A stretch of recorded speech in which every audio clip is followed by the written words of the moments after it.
Hello everyone, আজকে আমি আপনাদের সামনে উপস্থিত হয়েছি খুবই গুরুত্বপূর্ণ একটি বিষয় নিয়ে, যেটা আমাদের প্রতিদিনের জন্য অত্যন্ত গুরুত্বপূর্ণ।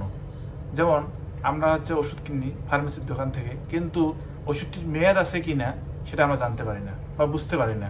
কিন্তু আজকে আমি সেই জিনিসটি শেখাবো আপনাদের, কিভাবে আমি একটা ওষুধের মেয়াদ আছে কিনা সেই ওষুধটি কিভাবে মেয়াদ দেখে আমি কিনবো। মেয়াদের জন্য ওষুধ হলে আমি সেটা নিব না। যেমন আমার হাতে দেখতে পাচ্ছেন একটি ওষুধ, এই ওষুধটির কিন্তু মেয়াদ আমি সাধারণতভাবে দেখা যাচ্ছে না, ঠিক আছে, কোথাও কোনো মেয়াদ নেই, কিন্তু এখানে কিন্তু একটু মেয়াদ আছে। সেই ওষুধটির এই যে এখানে দেখবেন একটা লেখা আছে, দেখেন লেখা আছে।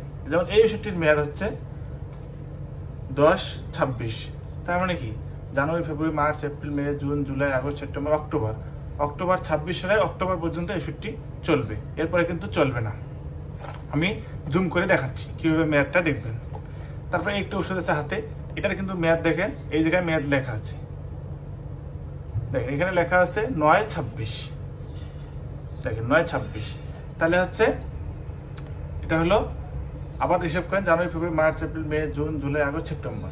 তো সেপ্টেম্বর 26 সাল পর্যন্ত চলবে, এরপরে কিন্তু ওষুধটি আর চলবে না। তারপরে দেখেন আমার কাছে আরেকটি ওষুধ আছে, দেখাচ্ছি।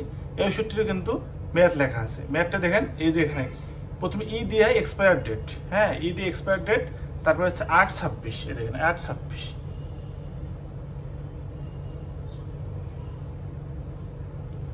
এক্সপায়ার ডেট 8-26, ঠিক আছে। তার মানে আবার হিসাব করেন জানুয়ারি, ফেব্রুয়ারি, মার্চ, এপ্রিল, মে, জুন, জুলাই, আগস্ট, তাহলে আগস্ট মাসে 26 সাল পর্যন্ত এটি চলবে, এরপর কিন্তু চলবে না।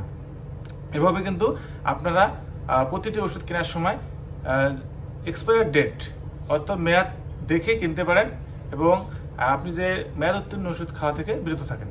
ধন্যবাদ।